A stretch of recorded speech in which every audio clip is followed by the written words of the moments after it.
আসসালামু আলাইকুম ওয়া রাহমাতুল্লাহ। আজ আমরা খাবারের 40টি সুন্নত জানব ইনশাআল্লাহ।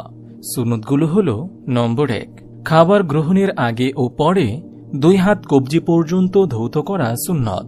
খাবার খাওয়ার পূর্বে হাত ধৌত করে মুছে ফেলবে না, তবে খাবার শেষে হাত ধৌত করে মুছে ফেলতে পারবে।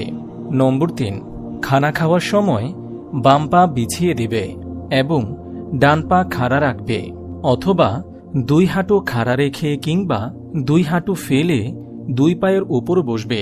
এই 3টা থেকে যে কোনো এক নিয়মে বসা সুন্নত।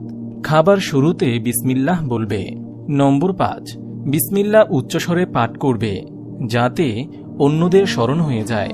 নম্বর 6, পানাহার করার পূর্বে নিম্নোক্ত দোয়াটি পাঠ করলে খাদ্য ও পানীয়ে বিষ থাকলেও বিষে কাজ করবে না, তাই কোনো